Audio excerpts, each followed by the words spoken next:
Assalamualaikum warahmatullahi wabarakatuh. Kembali lagi ke channel YouTube aku, Ma Apriliani. Nah, kali ini spesial banget. Aku pengen sharing pengalaman pribadi aku kepada teman-teman semua tentang bagaimana aku bisa sampai ke Korea. Nah, sebelum aku mulai videonya, alangkah baiknya teman-teman ikut mendukung channel aku ini ya, dengan cara di subscribe, di like, terus di komen deh. Karena subscribe, komen, ataupun like kalian itu sangat membantu aku buat aku bisa bertambah semangat lagi buat bikin konten berikutnya, bikin video-video yang mungkin bermanfaat dan menginspirasi kalian semua. Nah, pertama ceritanya itu dimulai dari aku lulus SMA. Jadi aku lulus SMA itu tahun 2013. Tahun 2013 aku lulus SMA. Terus aku belum tahu tentang Korea gitu-gitu, belum tahu. Tapi banyak tetangga-tetangga aku yang udah pada ke Korea duluan, yang udah pada sukses merantau di Korea gitu.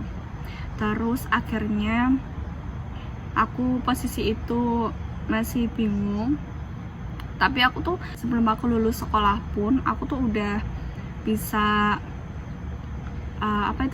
kayak udah punya inisiatif gitu loh, pengen kerja sendiri, pengen beli pulsa sendiri. Waktu itu aku pengen beli pakaian sendiri, pengen beli peralatan pribadi sendiri, daripada aku apa-apa minta orang tua aku. Kita tuh keluarga sederhana, jadi tuh berkecukupannya, maksudnya ya secukupnya aja kayak gitu. Jadi tuh aku kayak ya malu sendiri gitu kalau apa-apa minta orang tua, sedangkan aku di situ udah lulus sekolah, aku udah yang biasanya aku dapat uang dari uang saku, uang sekolah kayak gitu. Karena aku udah nggak sekolah, otomatis kan aku kan nggak dapat pemasukan, otomatis kan aku kan malu sendiri kalau apa-apa aku minta orang tua. Akhirnya aku kerja. Aku belum lulus, aku belum diwisuda, aku udah kerja di pertamanya itu di toko pertanian kayak gitu di daerah aku sendiri. Terus habis itu aku masuk ke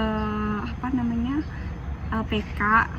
Itu LPK bahasa Korea, juga rekomen dari bapak aku sendiri.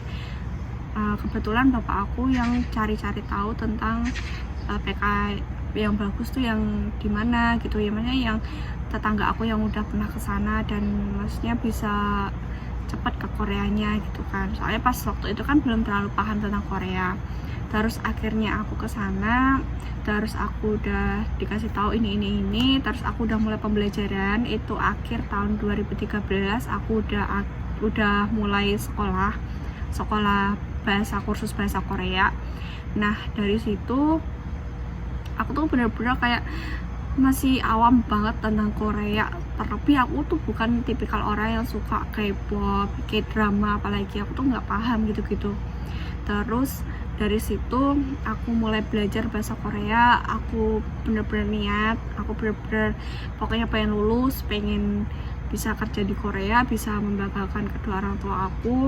Nah, terus habis itu alhamdulillah aku sama saudara aku lulus.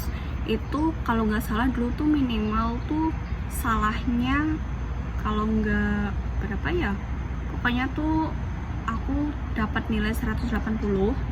Kalau saudara aku tuh kalau nggak salah 165. Itu ngepres banget buat lulus. Misal kurang satu pun, kurang salah satu, itu mungkin dia nggak lulus. Alhamdulillahnya kita semua, aku sama saudara aku lulus. Terus kita sendingan bareng-bareng, kita urus paspor, kita medikal, kita semuanya tuh bareng-bareng satu LPK. Kebetulan alhamdulillah juga LPK aku yang lulus tuh banyak. Terus dari situ karena sendingan bareng-bareng, otomatis punya aku sama punyanya saudara aku itu tuh disending bareng. Nah, ya udah kan nggak sampai mikirnya kenapa-napa gitu. Akhirnya setelah sendingan selesai, terus habis itu aku tinggal kerja di Semarang sampai tahun 2016 aku kerja di Semarang itu.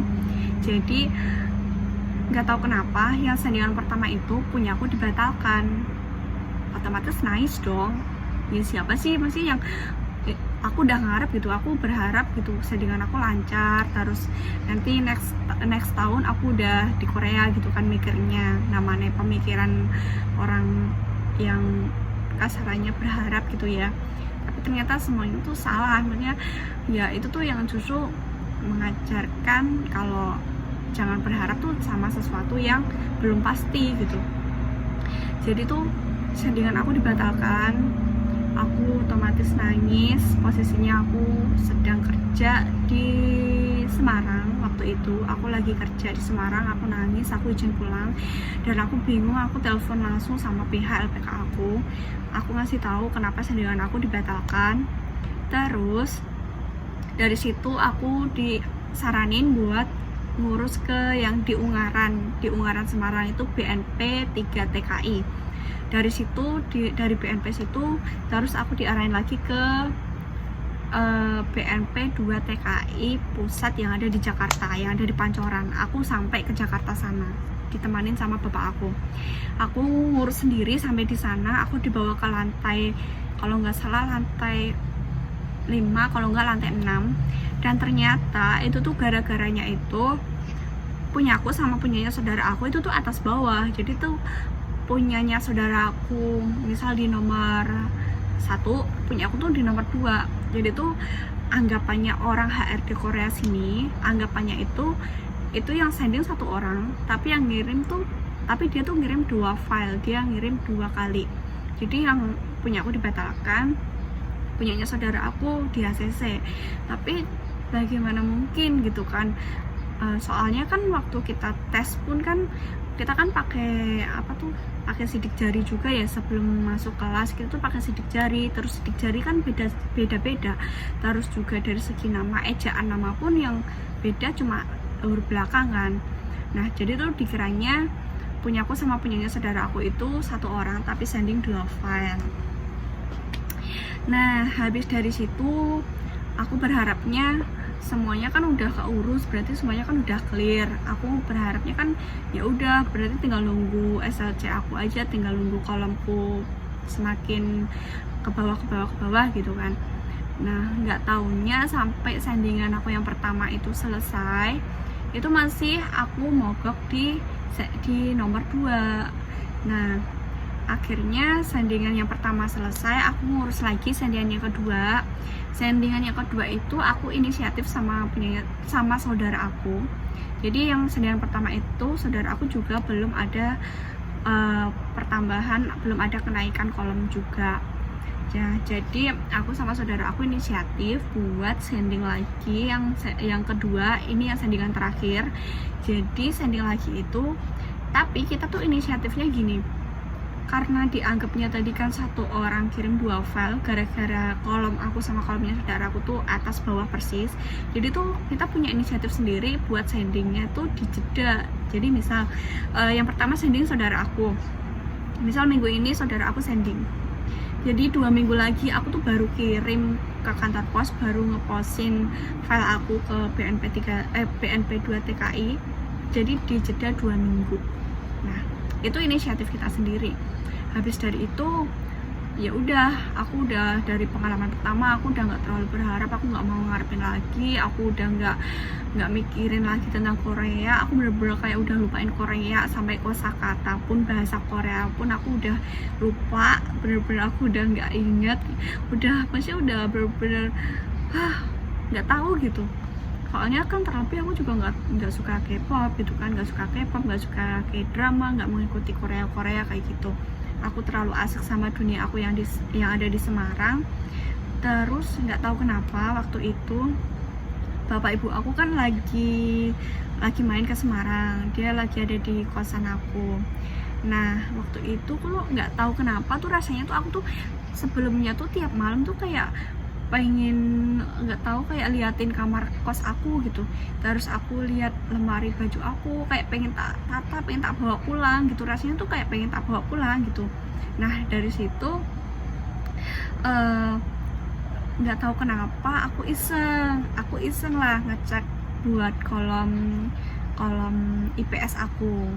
Nah dari situ alhamdulillahirobbilalamin kolom aku tuh tiba-tiba tuh udah di kolom 3 kalau enggak, ya benar kolom 3 kayaknya kalau buat SLC itu. SLC aku turun dan aku seminggu lagi tuh ada pembekalan prelim di Jakarta, tapi aku baru tahu itu. Otomatis aku, ya Allah, aku kaget lah, aku nangis. Di situ ada orang tua aku, semuanya pada maksudnya ya bersyukur gitu, ternyata aku masih dikasih rezeki buat ke Korea. Terus dari situ aku resign dari kerjaan aku yang ada di Semarang itu, walaupun sebenarnya lebih bisa dikatakan aku lebih nyaman yang di Semarang dari segi kerjaan, terus dari segi finansial juga alhamdulillah yang di Semarang udah cukup bagi aku. Cuma orang tua aku pengennya aku melanjutkan di Korea karena ingat perjuangan dulu waktu ikut tes, desak-desakannya kayak gimana, aku belajar bahasa Korea kayak gimana, aku ngurusin data-data semuanya kayak gimana. Itu tuh kayak akhirnya orang tua aku tuh kayak kasih support gitu buat aku ngelanjutin yang di Korea. Akhirnya aku resign dari kerjaan aku yang di Semarang, aku ikut pembekalan yang di Jakarta prelim itu selama 1 minggu ya kalau nggak salah. Nah dari situ aku, dari pas zamannya aku itu disuruh buat bawa hasil tes psikologi kalau nggak salah. Jadi tuh aku tuh bingung, aku ngurus tes psikologi sendiri, aku bingung, aku nggak ada yang, maksudnya yang dari APK aku tuh justru nggak tahu kalau aku tuh udah ikut sandingan, udah ikut daftar prelim. Akhirnya aku ngurus, aku nyusulin ke yang buat tes psikologi kayak gitu. Alhamdulillah dikasih kelancaran, semuanya hasilnya bagus. Terus alhamdulillah aku selesai prelim, aku nunggu lagi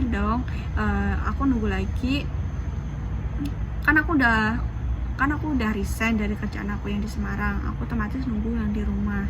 Nah alhamdulillahnya aku sebelum prelim, saudara aku tuh dapat SLC, jadi aku pulang prelim, saudara aku berangkat prelim, gitu kan, unik kan, alhamdulillah banget ya.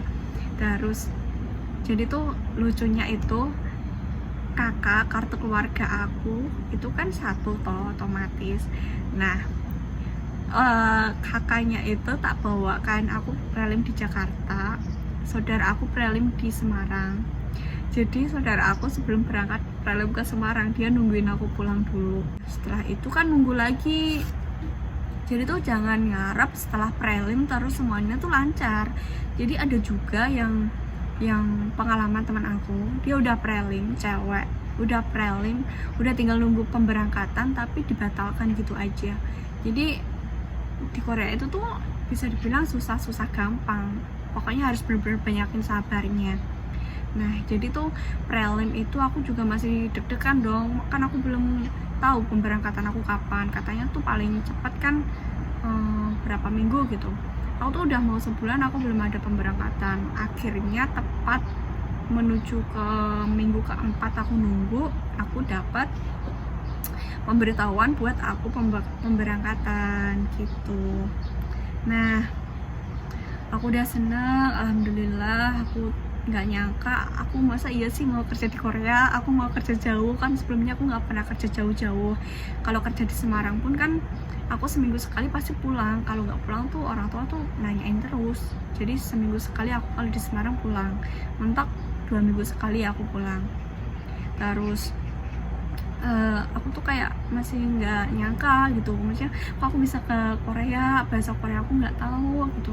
Nah lucunya itu waktu pas prelim aku tuh ditanyain bahasa Korea tuh aku bener-bener nggak tahu apa-apa, bener-bener nothing, aku nggak tahu sama sekali. Terus waktu pemberangkatan ke Korea pun aku bismillah aja, yakin aja lah pokoknya semua pasti. Katanya kan kalau orang baru kan dimaklumin gitu kalau nggak bisa bahasa Korea. Ya udah bismillah aja, alhamdulillah semuanya berjalan lancar, aku bisa sampai Korea tahun 2016. Tepatnya aku berangkat dari Jakarta tanggal 31, terbang dari Jakarta tanggal 1 Agustus aku sampai di Korea. Nah terus sampai di Korea kita di apa sih kasarannya kayak di karantina gitu loh, itu selama 3 hari kan di habis. Jadi tuh kayak penampungan gitulah, pokoknya kayak karantina gitu selama 3 hari, pembekalan lagi di medical check up lagi kayak gitu. Dari situ, setelah dari situ diambillah sama si pihak pabrik yang mengambil kita gitu. Nah ada pengalaman lagi yang pengen banget aku sharing ke kalian, itu tentang pabrik aku yang pertama. Kebetulan aku di sini ini pabrik aku bekerja yang sekarang ini pabrik kedua aku pindah. Jadi kenapa aku pindah mungkin bisa aku jelaskan ke video aku yang berikutnya. Jadi tolong dukung dengan subscribe, like, dan komen video aku ini. Kalau kalian merasa video aku ini bermanfaat, aku akan bikin video yang kedua, yang kenapa aku pindah pabrik. Pokoknya cluenya ya, nggak mungkin lah kalau pabriknya tuh nggak kenapa-napa. Kalau pabriknya baik-baik aja aku pindah, otomatis pasti ada problem, otomatis pasti ada sesuatu yang bikin aku pindah pabrik. Kalau kalian tahu juga, kalau kalian mengikuti sosial media aku, Instagram atau Facebook, jadi tuh aku dulu pernah nge-share tangan aku dulu tuh semuanya tuh pada lecet, pada luka-luka gitu, nggak ada yang, pokoknya nggak ada yang kayak gini. Kalau sekarang kan alhamdulillah udah bersih ya, kalau dulu tuh ya Allah semuanya tuh pada luka-luka semuanya kayak gitu. Pokoknya kenapa bisa kayak gitu mungkin aku bisa cerita di video aku yang berikutnya. Cukup sekian video dari aku, semoga pengalaman aku ini bermanfaat. Tips aku buat kalian semua, kalau kalian lagi proses ke Korea, yang lagi nunggu prelim, lagi nunggu pemberangkatan, ataupun lagi nunggu buat tes bahasa Korea yang kesini itu, maksudnya itu kan apalagi di sini kan ya dimanapun kan sekarang lagi ada corona, jadi kan semuanya lagi ditunda. Tips aku pokoknya tetap hafalin bahasa Korea, terutama kosakatanya, terus banyakin bersabar, jangan lupa ikhtiar, jangan lupa sholatnya, jangan lupa terus berdoa, terus jangan lupa kalau bisa puasa juga ya. Itu yang aku lakuin dulu, aku beneran berserah diri, aku beneran istiqoroh lah pokoknya. Puasa, terutama juga restu orang tua itu paling berpengaruh. Restu orang tua tuh paling berpengaruh banget pokoknya tuh. Jadi tuh sampai akhirnya yang awalnya aku udah pesimis, aku udah nggak berharap lagi ke Korea, tapi dengan ikhtiar, dengan berdoa segala macam itu, akhirnya aku diberi kesempatan buat bisa sampai ke Korea, bisa sampai kerja di sini, bahkan aku bisa sampai sekolah juga. Dan alhamdulillah juga aku sama saudaraku bisa dua-duanya berangkat ke Korea. Nah cukup sekian video dari aku, jangan lupa di like, di subscribe, terus di komen. Aku tunggu subscribe, like, dan komen kalian untuk bisa mendukung aku, jadi aku bisa semangat bikin video. Dan tunggu video aku berikutnya.